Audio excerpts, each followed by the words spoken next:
This is the Horse Radio Network. This is episode 293 of the Dressage Radio Show on the Horse Radio Network, brought to you by TotalSaddleFit.com and Easy Signs Online.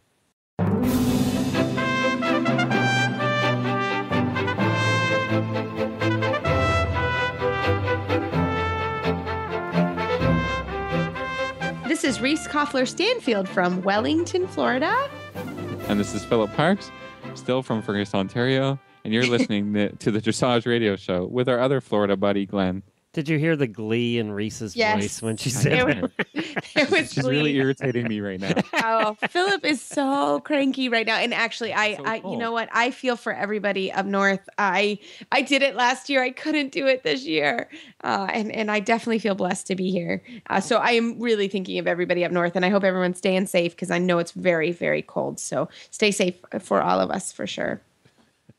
Well, you had a good trip? Yeah, one of the advantages is I got to see Reese yesterday. We got to go out to lunch. We didn't take a picture, Glenn. I know. I thought about that after. I was like, oh, damn. We actually got to lunch in Ocala, actually in Gainesville, and no picture. That was so stupid of us. I know. I had two marketing people, and we forgot a picture. Yeah. I know. That was so stupid. But we had a lovely lunch on our drive down, and it was it's always eventful when you're moving as many horses and people as we moved. But we are here in Wellington, so everybody is safe and sound, and the farm where we're staying is absolutely gorgeous, and I am so excited to be here. There's so much already going on. Yesterday, Philip and I did some interviews. I went over to the Robert Dover Horse Mastership Clinic over at Global and interviewed all the kids that were doing that clinic. And we're going to have a special show for that. We were practicing interviewing the kids, and just being here is just. Were you practicing interviewing, or were the kids practicing being interviewed? Yeah, I think that's the right way to say it. Yeah, it's probably what was going on. Because I was going to say, Reese, you've done a few interviews. Now I've done a few for sure. The kids were practicing, but definitely, yes, it was a lot of fun. So, we're here. I heard that Jumpers had 1,600 horses registered for their first day. Wow. Wow. In Wellington. Isn't that crazy? That's crazy. That's crazy. I have not been over to the jumper grounds, but Saturday night, they always have the Grand Prix, so we're gonna make a fun trip over there. So that's the plan. So the first dressage show, the first CDI started this week, on Wednesday. It did. It started. The jog was yesterday, and today was some showing, and tomorrow is the Grand Prix under the lights. So lots of fun stuff. I mean, it's when you're here, you just feel it, the excitement. So I feel very blessed to be here, and all my team is here, and the horses, and they're doing well. So. Yeah, so... Well, I'll be down February, Exactly. And Philip's coming, and I always love when Philip comes because he kicks my butt, but it sounds like Glenn, Jennifer, and Philip's wife, Meredith, you guys are going to finally meet. Yay. It's going to be fun. It's going to be a big party. It is going to be a huge party. It's going to be very, very fun to get you guys all together. And I have to see if maybe Travis can come down too, to bring the whole group together. But it's going to be very fun to have everybody down here, and it's going to be, it's going to be awesome. So I got a question. Yes. Because I saw a little piece of news about the auditions for American Equestrians Have Talent. It's a dancing thing, like what do they call that show? America's Got Talent. So it's auditions for the American Equestrians Got Talent. This new competition is debuting in Wellington this winter, and it kicked off. It was actually last night at the Grill Fashion Cuisine. The first round of auditions run from 7:30 to 10, and they want members of the equine community involved in any discipline from dressage and hunter jumpers, polo to Western, are welcome to sign up for an audition, show off their non-horsey talent. A pair of celebrity judges will be on hand to critique the performances, and the audience applause will determine who moves forward to the March 15th season finale. So I heard our good friend Aiden Uller actually won last night. And what was her thing? What was her talent? She sings. And I had no idea that I know Aiden, and she's a very, very talented young lady in many levels. And I just love her and her mama.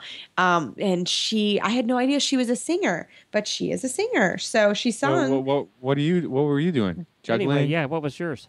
Yeah. I was sleeping. That was my talent of Sleeping? the evening. You might win for that. Yeah, I was in my bed at about 9:30, and that's what you get for moving what we moved and doing what we did. But I have to be honest, I will be part of the very loud cheering crowd. But you guys know me; I have no talent, zero. Like I can't dance, I can't. I don't know. I think everybody's got something; they just can't think of it, or they haven't tried it yet. Exactly. Yeah, you got to get out there and try some things. That's it. Well, I can dance, but there has to be lots of alcohol involved, and I don't think that. It's in my own head. Something like that dancing show that we saw in Kentucky when I was there? Exactly. There was a show for sure. So no, but I'm not gonna. But Glenn and or Philip, when you're down visiting, maybe we can do this and see your hidden talents. Okay. Maybe we could put an act together, the three of us. Yeah. We can. Something vaudevillian, maybe. Yeah, exactly. That's what I'm thinking. We could have top hats and canes. Yeah. I'm going to watch with Jennifer and Meredith. Yeah, I'll watch. Reese. I know. No fun. I know.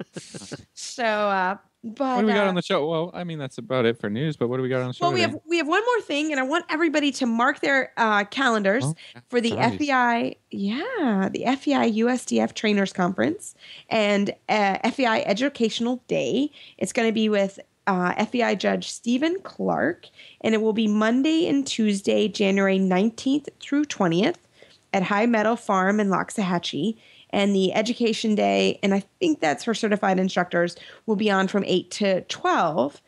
And we will have Kathy Robertson or somebody from USDF on next week's show to talk to us a little bit about what to expect and what's happening. So that is one of the fun that things. Be good. Yeah, that's a great educational opportunity. And I've seen Stephen before.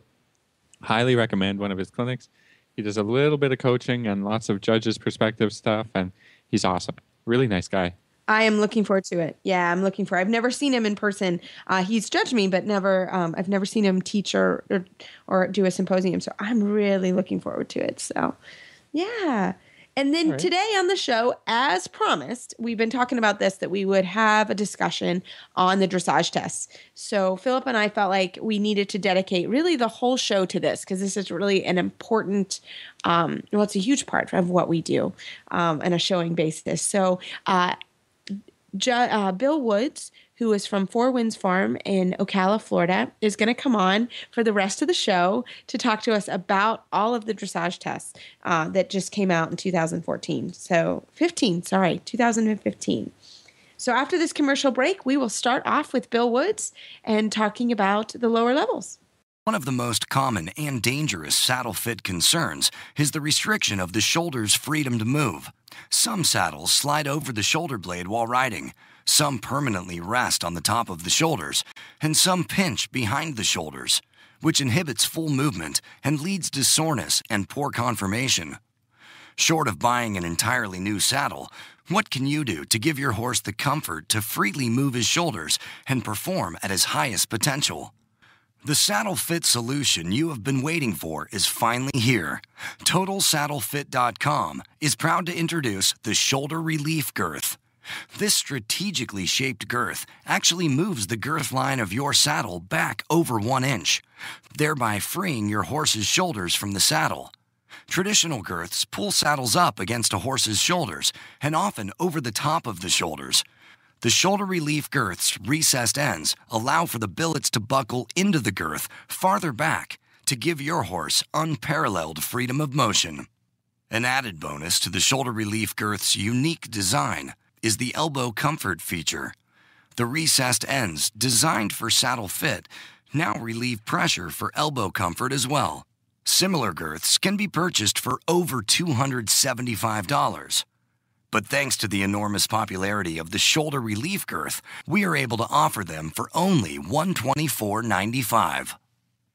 We are so certain that your saddle will fit better and your horse will be more comfortable that for a limited time we are offering a 30-day, 110% money-back guarantee. If you are not totally satisfied with your shoulder relief girth, send it back for a full refund plus 10% of the purchase price. Don't wait. Order now for the best saddle fit solution available.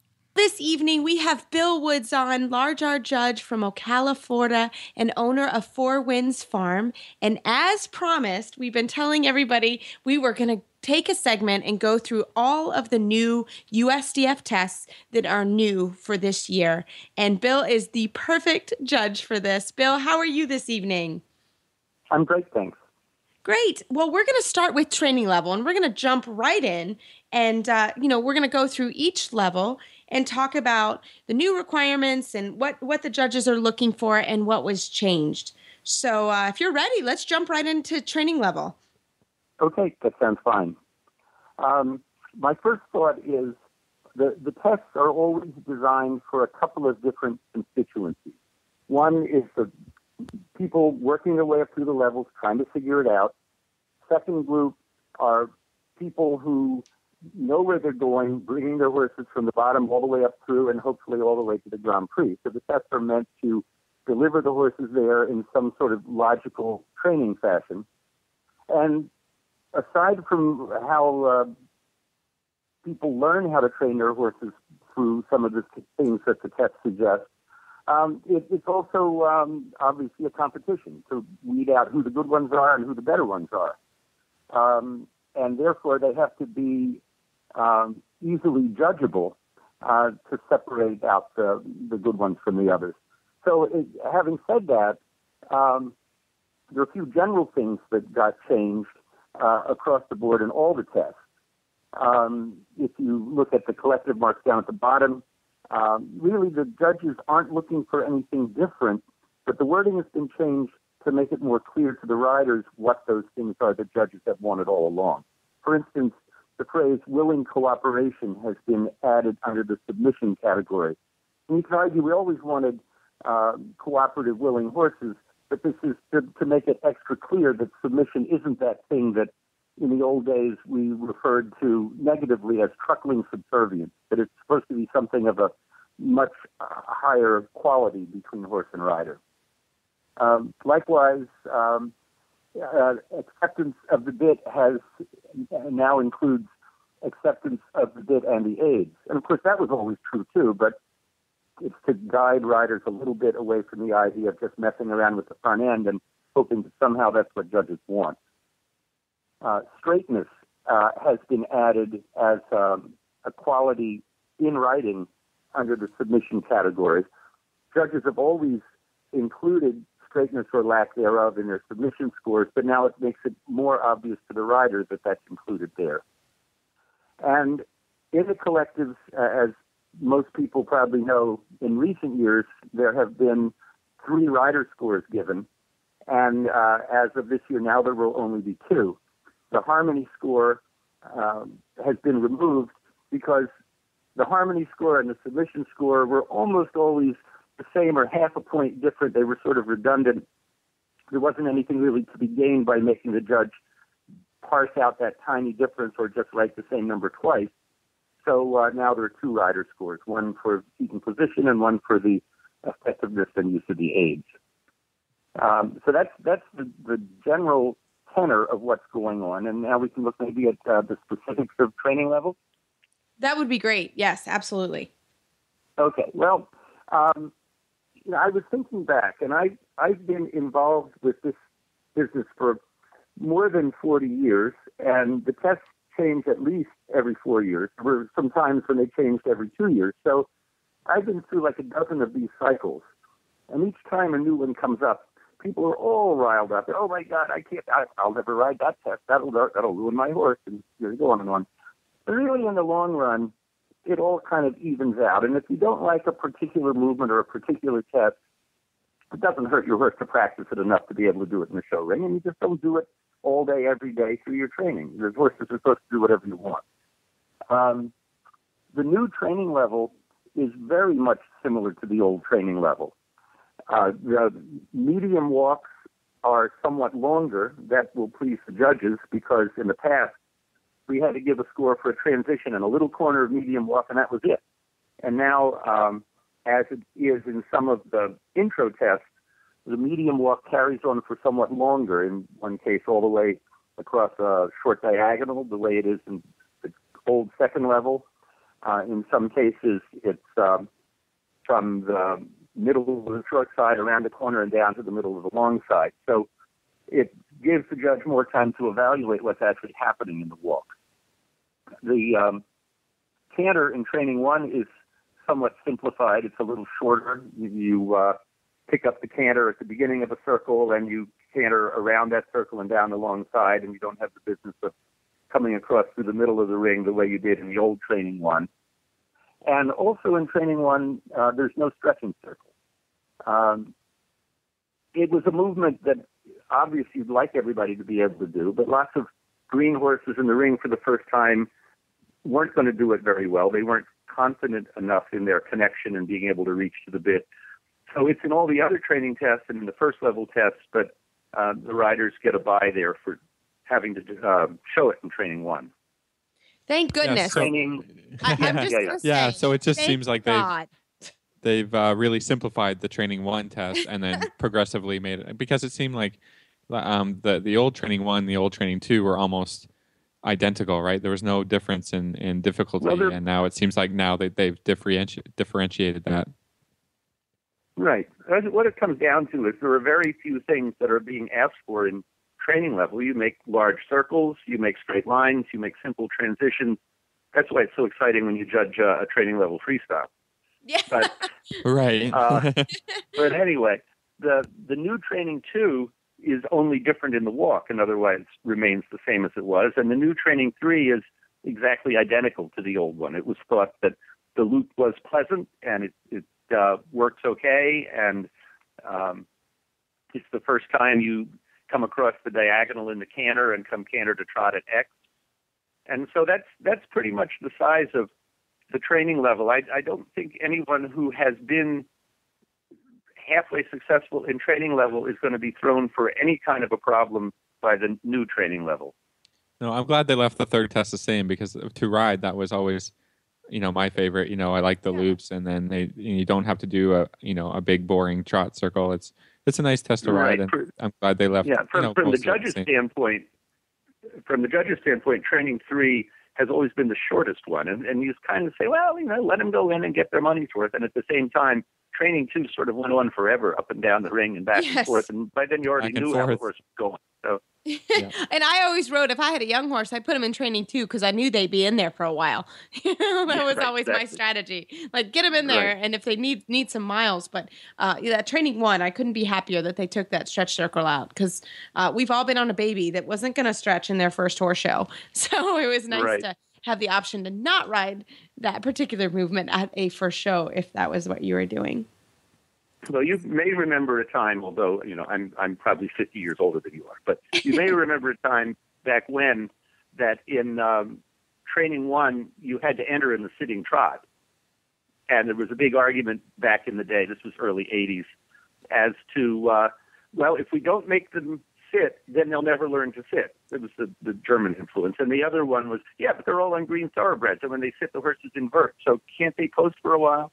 And it was this kind of tension back and forth among people creating the test as to whom they were for and what ideas they were trying to push and when. And now, as you know, you don't have to even sit to the trot in first level. So the pendulum has swung that direction. Which was nice that they didn't change that back. They left that the same, that you can sit the trot all the way through first level. Second level, you got to sit the trot, but it does give you some time.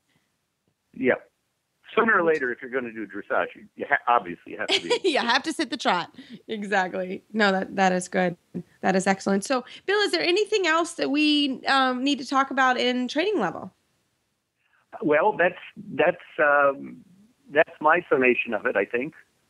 I think that sounds great. Yeah, that was pretty good. Yeah, we can move on to the first level. Okay, fantastic. Okay.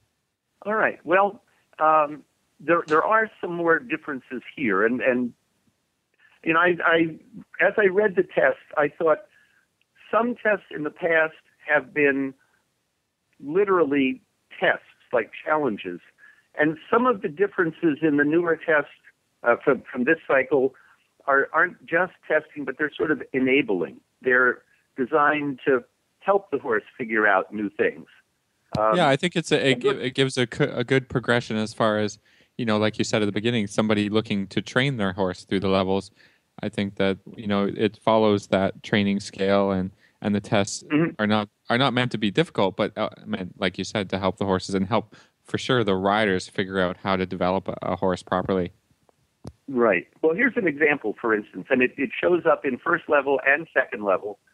Some of your listeners may have seen the fourth level one that's been in existence for a good long time, where you come out of the corner and you make medium trot on the diagonal, and then over X you have to show 6 or 7 steps of collected trot, and then go on in medium trot again the rest of the diagonal. And that's a wonderful exercise. And it makes sure that horses don't just make a ballistic lengthening or a ballistic medium, flying across as they hit something on the opposite corner, but they have to stay on the aids and supple and in balance the whole way so that they can make the transitions over the center of the ring. And it always seemed to me very peculiar that we taught them to run across the ring for 3.5 levels, not that everybody meant to, but obviously lots of people did. And then all of a sudden in fourth level it was, hey, by the way, you're supposed to have your horse holding himself up and in balance and coming through. And so now in the new first level and second level, the mediums are somewhat shorter than they used to be. Instead of the whole long diagonal, often you'll come around the corner and either go from the H corner across to P, in other words, one letter less long, or you'll come around the corner and go down the track to the second letter and across to the far corner. So many of the medium trots are shorter in distance, and it may slightly decrease the volume of them, but hopefully it will make it easier for the riders to increase the quality of them. And I think that's a pretty important difference. Other than that, in first level one, there's an exercise that we used for many years, and everybody kind of liked it. You either called it the teardrop or the ice cream cone, where you made this 10-meter half circle as from, let's say, B out to X, and went back to close the figure on a diagonal line to the corner. And that had been in training 2 for a while. It had been training, first level 2 for a while, first level 1 for a while, and then it disappeared over the last cycle or two, and it's back. And I think generally riders like that, horses like that. It's done symmetrically near the beginning of the test to one side and then the other. Shorter canter lengthenings have also been introduced in first level one. You make the canter at the short end, you canter around the corner and down the long side to the second letter, let's say S, for instance, and you lengthen the canter for 2 letters worth, which would be 24 meters, and you get down to V, and you start a 15-meter circle, and the instruction is that you regather and reestablish the working canter in the first half of the 15-meter circle. And I think that's more horse-friendly and a better educational tool than when they used to say, oh, well, go around the short end, and somehow before you get done the short end, the horse is back in balance, because horses love to run around the short end anyway. And we saw many, many times where somebody would have a decent lengthening or a decent medium, we're talking canter, and then no transition around the end of the ring at all. And so I think this is a good way to help the horses and riders find that. Yeah, I saw this and I thought it was an awesome idea, and more like you would train it, right? At home, you wouldn't, go around the short. Exactly. I wouldn't do it around the short side, but using a circle. And I think this can really help horses, especially, first level one, when they're first developing their lengthening, that I think we're going to see a lot better tests with this developed. I hope. I think that's the case. And Bill, this is how it was before this cycle. This is how it used to be. Is that correct? Yeah, that's what I thought. They took it out. Yeah, sometimes when they change, at times in the past, you know that there was someone on the committee lobbying for a particular movement or lack of it, and trading off. You give me that, and I'll let you put this other thing you like in. And it seemed to me that through this set of tests, there's more coherence. There's less obviously, people pulling different ways and making compromises that nobody's happy with. And wasn't there a change? I'm sorry, there was a change to a couple of the first level movements. Am I correct on that? Well, the leg yielding in test 2 is different from the leg yielding in the last cycle in that now you have an extra 12 meters to go forward in the same amount of space you're moving sideways. It's a little bit longer and nicer. Yeah. Nice. Yeah, and that lets you ride the horse forward in the leg yielding and not hand ride it to prevent it from going forward in order to get over sideways enough. So I think that enhances the engaging connection facet of the movement, which obviously is important. Now, Bill, I just want to draw attention to a different change. In I think it's test 1 that the 10-meter circle is ridden into a teardrop shape, and I think I've seen this in previous cycles, but before it was an S, right? A half 10 meter. Now it's to ride back towards the track. Do you know what I'm talking about? That's pretty new. Well, that's actually pretty old, and then it went away, and now it's back. Then it went away. And now it's back. Yeah, it used to be that way. Back. Mm-hmm. A lot of the stuff that I've read in the lower levels they brought it back, which is nice to see. Yes, and and interestingly, none of us pay very much attention to the rider tests because hardly anybody competes with them. But they've put some interesting selections of movements in there just to give people more things to think about. And I would urge people, even if they have no intention of showing the training first and second level rider tests, to read through them and play with the stuff and use them in the schooling. I think that's a good idea. For sure, for the minds of the horses, the more different ways you can explain the same thing, it's better, I think. Right. So, first level 3, the trot work has changed quite a bit. The canter work is the same as it has been for quite a while, and I always say to students, circle, lengthen, loop, and then they get that in their head, and they're not starting the second direction and trying to remember which thing you do first. It's always the 15-meter circle and the canter lengthening, and you come back, and then you make the counter canter loop in 2x on the next side, and that's the same. And the change to the trot is the same as before, although it's done on the opposite hand. The trot work is quite a bit different. The lengthenings are a shorter distance again, as I mentioned earlier. Recently, the leg yielding exercise was from the corner into X and then a figure 8, and then from X back out to the far corner on the same side. And now they've taken the figure 8 out of it altogether. So you leg yield in, you get to X, and you basically counter change and leg yield out. And I remember the very first time leg yielding was introduced, I want to say it was the 1990 test, perhaps not. But it was back sometime in the latter part of the 80s. And it was that very same pattern. And hardly anybody could do it.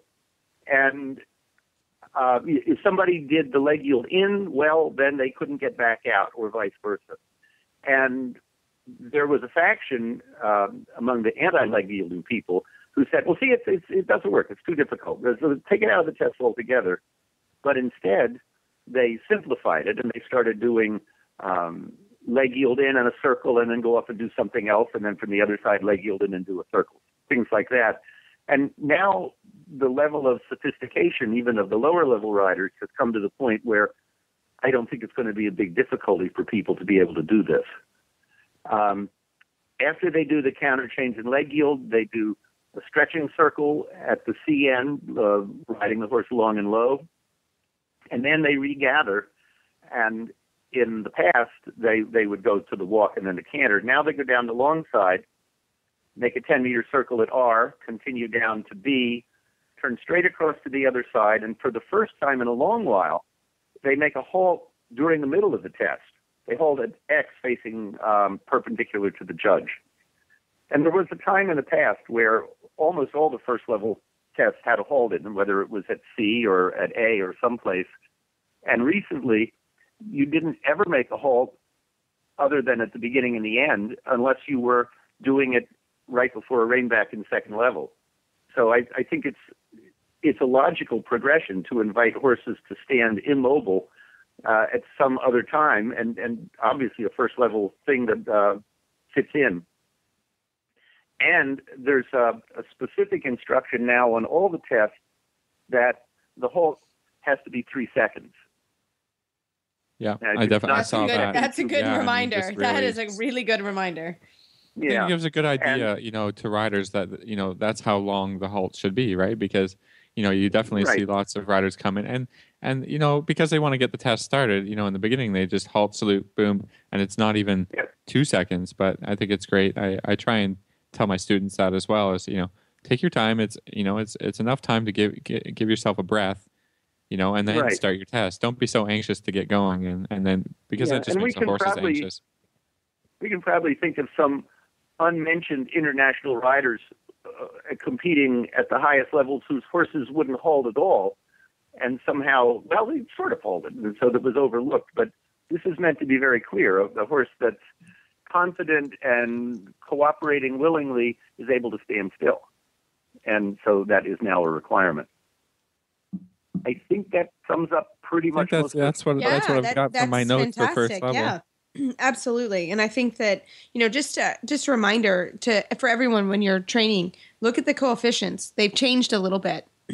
In every level. So just remember that. It used to be in first 3 that the circles, the figure 8 that they took out. So now this halt is the double score, for example. So definitely keep an eye on that, because that's also changed in all of the tests.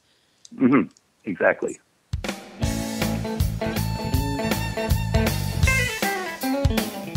This week's EasySignsOnline.com spotlight product is their New England Style Farm Signs, their most popular line of signs.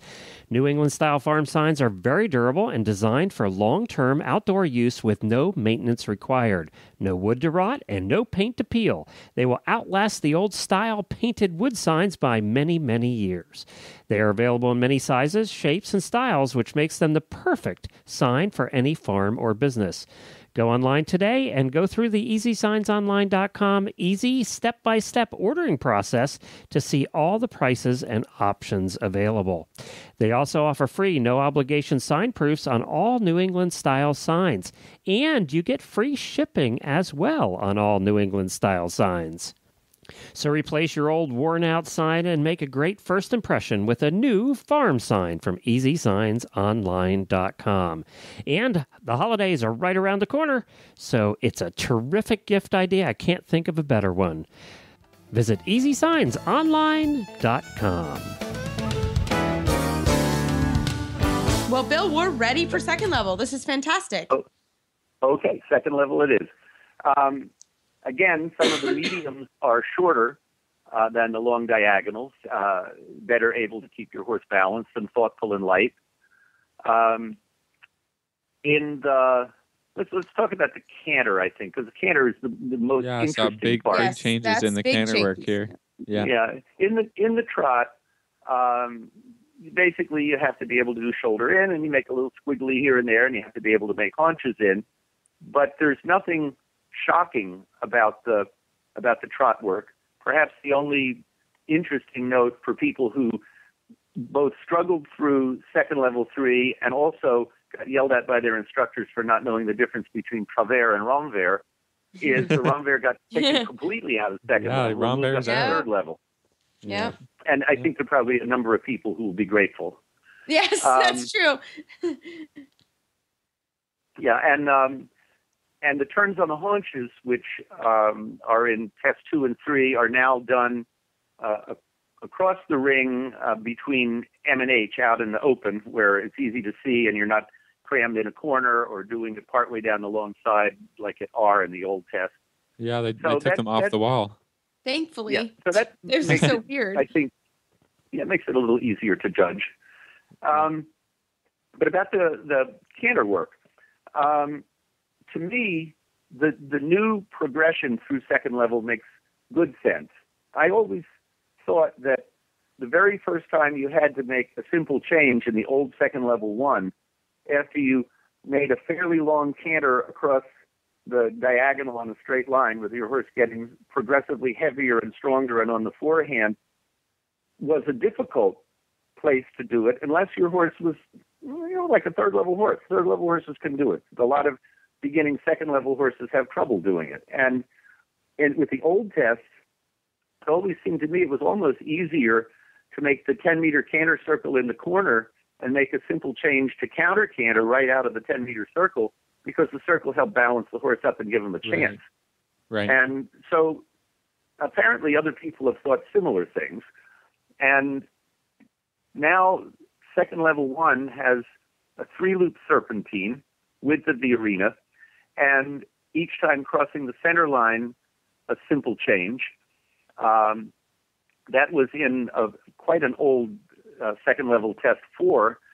And in a sense, it makes good sense to have it in the first test, because you're making the simple change from true lead to true lead as you're changing direction. It's sort of a logical, obvious thing for a horse to do, and it's an outgrowth of the change through the trot in that sense.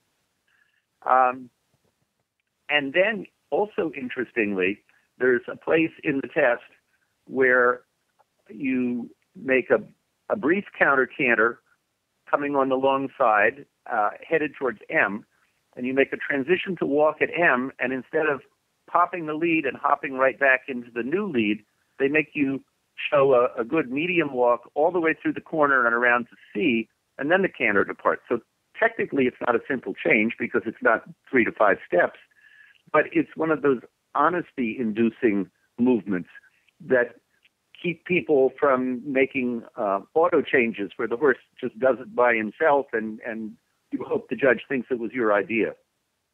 Yeah, I think that's another example of how we train the horses rather than how we, show them off, show that they can do the tricks and really make sure it's on the rider and that the horse wasn't just trained by somebody else that, and they get just do their own thing. And then, so I love it. I love that, these changes. I think the tests are in second level a little more progressive with the canter and how it happens, and more in how you would train it. For myself to do that canter serpentine with simple changes, I always do it first before you do the counter canter, mm-hmm. and this is how it occurs in the test. Yeah. Yeah, and then the movement that had been in second one for quite a while, the 3-loop serpentine width of the arena with no change of lead, has been moved to the hardest test in the level to catch you and make sure you actually can do it. You can do both. As you you can do both. Yeah. Yeah. I found that interesting. This serpentine with the simple changes used to be in the old second 3. They took it completely out, and now they moved it to second 1. So I think it's going to be very interesting to see how people, if you're really able to get those simple changes at the first test of the level. As you probably have witnessed, there are many more simple changes tried than ones that succeed, and that would be true both in the second level that we see at recognized shows and in the intermediate division of horse trials where they have to do them. And if somebody can make a semi-balanced, semi-organized down transition and a recognizable walk and a decent up transition, they're going to get a 7 or an 8, because most of the time people are flailing around and jogging through it, and the horses are hanging and hollowing. And right. I think this is going to be something that, and I'm speaking across the board at all the people we see in tests. Obviously, there are lots of good riders and good professionals and skilled amateurs who can do it the way they're supposed to. But I would say at a typical show in, let's say, one of those flyover states that we go out to once in a while to judge, you'll see an awful lot more attempts at simple changes than ones that you give high scores to. Yeah. No, it's very true. It's worth, if you're going to show the level, you really need to work on those and get those organized, because they really, they're not double scores in the beginning, but they definitely show what's going on. So I think that that's good. And I agree with you that it's nice that they changed them. It was very hard in second one to do a proper simple change unless you really had a true almost third level horse, like you mentioned. So this will be interesting to see. Had to be a little bit more collected than second level to do that on a straight line. So that's good. And Bill, just talk briefly the half turn on the haunches. They are they're double scores. So these are also worth spending some time on, right? You're going to see these for a while after second level. Am I correct? Yeah, well, at second level and third level, of course, they're turns on the haunches, and they mature into being done in collection, and they're called half pirouettes in the walk, and then that's at fourth level, and then they lead, therefore, directly into things you have to be able to do in the canter. And it's clear that the riders who are able to ride those movements step by step, and each aid is supplied to the horse appropriately to his needs step by step, but they don't just sort of cram the aids on and let the horse turn around and hope it stops at the right time. The people who are riding every footstep and helping the horse think of coming through and being in balance are the ones who are going to do well. Excellent. Well, super. Well, gentlemen, are we ready to move on to third level? I think we can move on. Yeah, sounds good. Excellent. Okay. All right, Bill, what's going on in third level now? Well, it's easy about third one because it really is just about the same. There's one tiny difference, and that's in the half pass in third level one, just as they did in the first time you did a leg yield in first level one. They've made the distance you are allowed to go forward longer for the same amount of side width. So it's a more shallow angle. It makes you less inclined to take your inside rein across the neck and, sit on the wrong seat bone and ride the horse backwards to move it over, so that you will propel him forward engaged in the half pass. And other than that, third one is the same. I'm looking at my notes. It already progressed nicely from second level to third level, and they put the Romvair in third too, right? Well, they did, and I think there was a feeling that you should be able to do it, but it's easier by third level to have the horse around that leg, and again that you're honestly making Romvair rather than leg yielding while you're pulling the horse's neck the wrong way. So. There's just a greater likelihood that it will accomplish what it's supposed to. And, why would people bother to do the exercises if all they were trying to do is fake their way through it? If they can figure out how it does them some good, it's much more likely to be part of the training. Yeah, exactly. In the canter half pass, the first time it's done in test 2, that's on an easier line also, the longer line, D to R. Right. And the flying change between the letter where you hit the track and the corner. So you get to feel when your horse's connection and stride is the best in order to make it, rather than having to do it right at the letter. That's a nice thing. I think there's a lot of time to be able to make steep half passes later on in your horse's career. I like to be able to, keep the horse going forward, and it's nicer to see, correctly ridden over a longer distance. So like that. And now there are only 2 flying changes in test 2. I never understood why in the old third level 2 you had to make 4 flying changes, and one set of them had double coefficients. So there were 60 points, even though people were still just trying to figure out how to do them. Right. So anyway, that's not as emphasized in third 2 as before. Well, yeah, they used to say if your horse did good changes, you could win third level. Right. No matter what the other movements were, because you had so many, in that second test. So it's good. Mm-hmm. And then one of the exercises that they retained, and it's only in third one. At times in the past, it's been done even during a medium canter. And it's been done with one hand, and it's been done with both hands, depending on what the test calls for. And that's the movement that I personally always refer to as Barbara's brother. That's because I can't pronounce Überstreichen. And that's pretty good. And you may not know, But Barbara Streisand, of course, had an older brother named Uber. So I just call it Barbara's brother, Uber Streisand. And then, yeah, stay with me. That's good. But anyway, people remember that. And so that's in the test on a 20-meter circle over the center line. All the requirements are as before. The release has to be a true release. It's not that you just stick your hands up in the air and still let the horse hang on you so he stays round. And he has to show some self-carriage, and he has to keep his rhythm and his balance and his bend. And if you can do those things, you get a good score for it.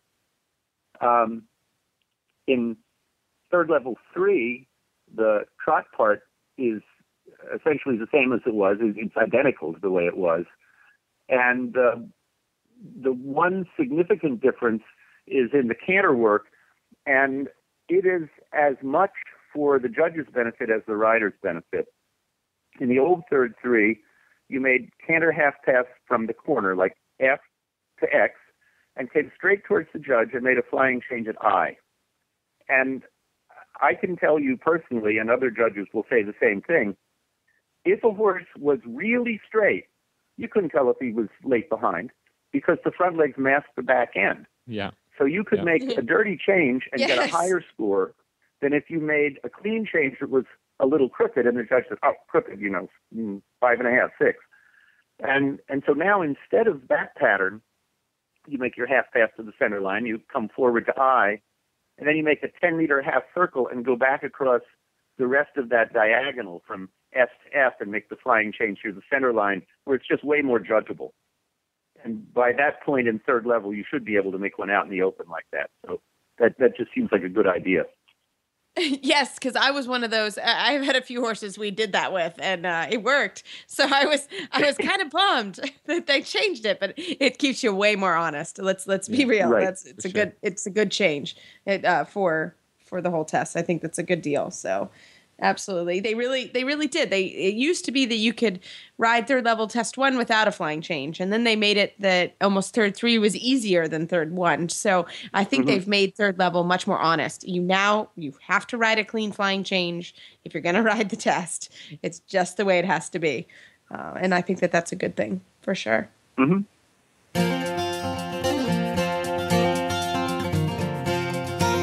Hi, this is Gina Moronic from Wisconsin, and I am an official Horse Radio Network auditor. It's something I'm really proud to do and to be a part of in a small way because it's something that I get a lot of information from. The Horse Radio Network and the convenience of the downloadable podcasts means that I can improve my horsemanship skills, my riding skills, or just really enjoy listening to friendly, informative programming whenever I'm driving to work or working on chores or at the barn even. So I hope you find it as enjoyable as I do. If you do, go to horseradionetwork.com and click on the banner to become a Horse Radio Network auditor. For as little as $1 a month, you can be involved in this great thing too and keep it going. Thanks.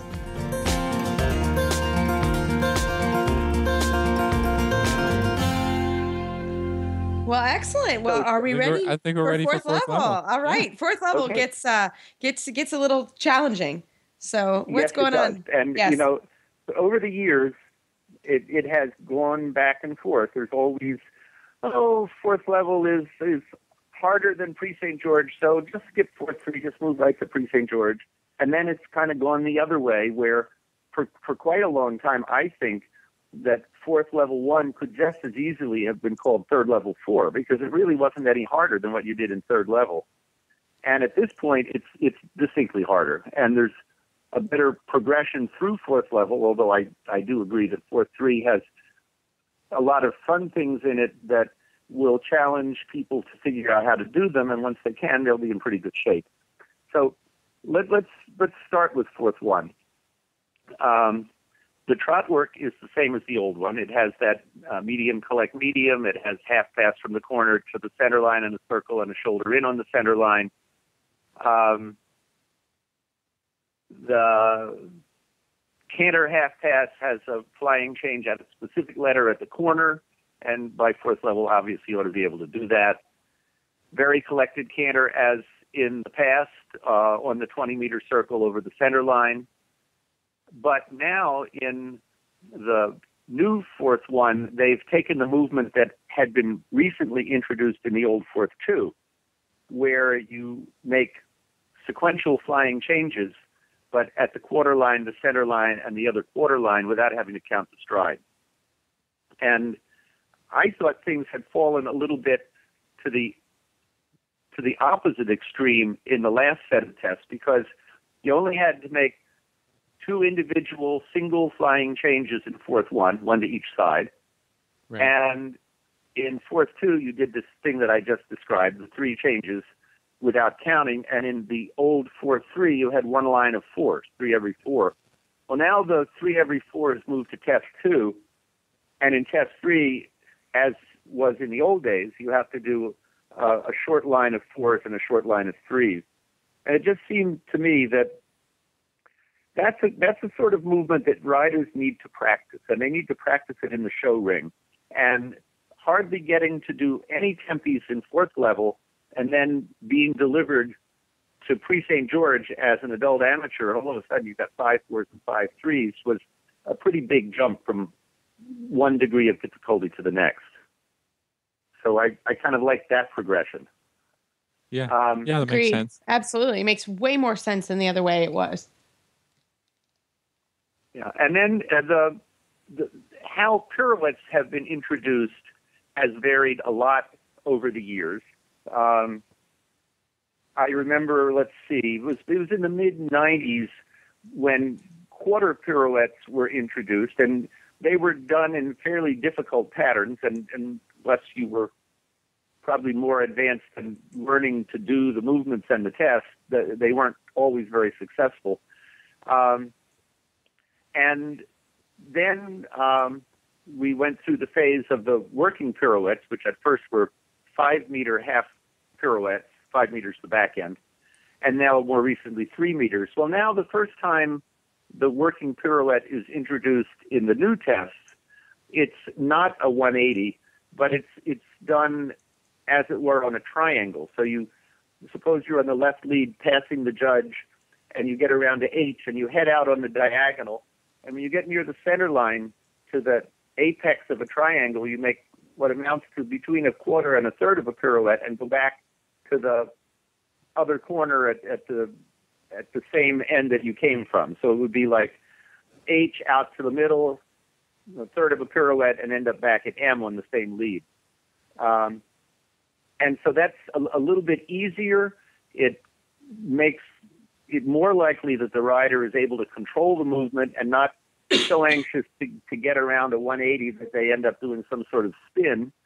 And also that you don't have to do the flying change immediately. It happens sometimes unrelated later on. So you can kind of deal with one problem at a time. Then in test 3, the working pirouette is done the same way that it is currently, that is coming out on a diagonal, making some very collected canter, making a 180, 3 meters in diameter behind, and then going back to the track for the flying change. So yeah, I mean, it progresses nicely, towards the movements in the Pre-St. George, right? I mean, it's all almost there, but it's more of a training Pre-St. George than a real, like, okay, this has to be like this, like this, like this. So again, it helps people to develop towards, where the FEI level, right? And but it's not as particular as the FEI level, and it shows how are you going to help the horse to do this, or are you just going to try and muscle them around a 180 spin, like you said, and with the changes too. There are 2 more things that I think are interesting in fourth level 3, and these are they're real acceptance submission oriented things that you don't necessarily have to have the biggest mover to be able to do it, but if you have a horse that's balanced and well trained, you'll get a lot of points. And one of them is the shuckle, or what we call the swing. That's you make a halt, you step back 4 steps, and then swing immediately forward without holding 4 steps, and again without holding, step directly back 4 steps, and then proceed directly into trot. And that's a real real big test of longitudinal suppleness and acceptance. And, you know, it's something that I think a lot of people, even though it hasn't been in the test lately, do some of that. Some other people don't try things if they aren't in tests. So it gives them a little poke in the rib to figure out how much more through and connected their horses need to be. And interestingly, I saw an article by Christoph Hess saying he really wished they would put that back in the FEI Grand Prix. That's probably not going to happen, but still, for the same reasons, because the dressage has to be not just power, but it has to be the harmony, acceptance, and finesse part as well, and this brings out that quality. And the other movement... Yeah. No, I was just going to ask Bill, the Shalko's never been in a USDF test before, has it? It's always been... It never has, right. That's right. This is the first time you'll see it. It used to be in the old Grand Prix a while ago. Yeah, I think it was 446, and then it was also, I believe, in one of the I-1 years ago, and it was 444. But we haven't done that before, and I was surprised to see it, and I was kind of pleased to see it. Yeah, it'll be interesting to see. We should do this interview. You're getting a large variety of how that's going to be, that's going to be ridden and seen in the show. And then the other movement, the last one of significance, was in the Prix St. George for a very long time. When they wrote the Prix St. George for 1983, they liked it enough that test stayed the same until the year 2000. It was exactly the same test for 17 years. And it had this movement in it, a set of movements, which now are in our new Force Level 3. And essentially, imagine a canter depart on the short end, and you come down the long side on the true lead, get to R, make a 10-meter half circle, and then, like an S-turn, a 10-meter half circle over to the opposite side, but retaining the original lead. So it's 10-meter half circle true lead, 10-meter half circle counter canter, and you proceed down the side of the ring to the middle of the long side, make a flying change, and then in the other half of the ring do the same thing. When you get down to V, 10-meter half circle, 10-meter half circle and counter canter over to P, and then down to F and flying change. And I think it's a pretty hard one. That will separate some people out because obviously sophisticated riders know about counter canter and less sophisticated ones kind of think if you're cantering on the other lead, it must be what they want. And so this is all about keeping the horse off the outside shoulder and keeping them engaged and longitudinal balance and lots of things that will be good for people to have to concentrate on. Yeah, no, I think it's a really good. I mean, a 4-3. Sure. Yeah, it'll be another interesting one to see ridden, but you'll separate, the really sophisticated trained horses and the ones that nobody's, once you're done second level, you stop doing, or third level, you stop doing counter canter anymore. Well, that doesn't help the horse, right? I mean, you want to continue to develop counter canter. Remember, there was an I-1 for a while where you had to make a 5-loop serpentine, and you went, so each loop was 12 meters, and the first one was true, and then a flying change to true, and when you got to the third loop, you had to do counter canter, and then that brought you back around under the true loop, and then between the fourth and fifth, you made a flying change. And that was another one of those ideas that said, look, they've got to do what you want when you want. You can't just teach them tricks. You have to teach them acceptance. And I think this fits into that same category. Right. Yeah. I mean, it's a hard movement because it's not a trick. It's a trained. Is your horse rideable? Is your horse trainable? It's good. Yeah. Exactly. So anyway, that's my report. That's all I know. Well, Bill, that was fantastic. That was fantastic. So, Bill, how can our listeners find you online if they have any more questions? Oh, well, I'm easy to find. I have a website. It's woodsdressage.com. I blog on it. In fact, I think blog 230 is similar to what I was just recounting to you. But I put something up every week, and I try to have things that would be interesting, I hope. And also on the site, there are links to stuff about the book I wrote, so which is kind of a casual dressage book. And what is your website? Yes, his book is fantastic. What is the name of your book, Bill? It's fantastic. Oh, it's Dressage Unscrambled. It has an egg on the cover. Oh, nice. And it's very worth reading. And where you can find the book on your website, but is it also on Amazon?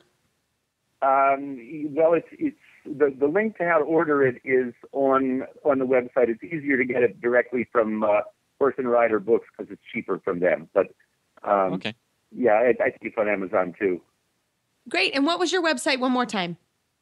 Okay. 3 W's, woodsdressage.com. Fantastic. Well, Bill, thank you so much for your time tonight. This was fantastic. And we look forward to having you on the show again. Oh, thanks very much. I enjoyed it. Well, I hope everybody enjoyed the Total Saddle Fit. It was really a tip of the day, and it was the whole show from Bill Woods, judge from Ocala, Florida. Bill's a great judge, and I hope you enjoyed that because Philip and I have been looking forward to this discussion for a long time. So, but I hope that helps everybody. And as always, if you have emails or Facebook shout outs or have any specific questions that we can help answer about the new tests, as always, feel free to get in touch with us. Well, you can find our show notes and links to today's guests on our website, dressageradio.com. Like us on Facebook, just search for Dressage Radio Show. Follow us on Twitter at Horse Radio. My website is maplecrestfarmky.com, and my email is reese@horseradionetwork.com. You can find me at philipparksequestrian.com, and my email is philip@horseradionetwork.com. I'd like to thank our sponsors this week for allowing us to put on a show. And don't forget to check out all the other shows on Horse Radio Network at horseradionetwork.com. Everybody, keep your heels down and your shoulders back, and we'll talk to you next week.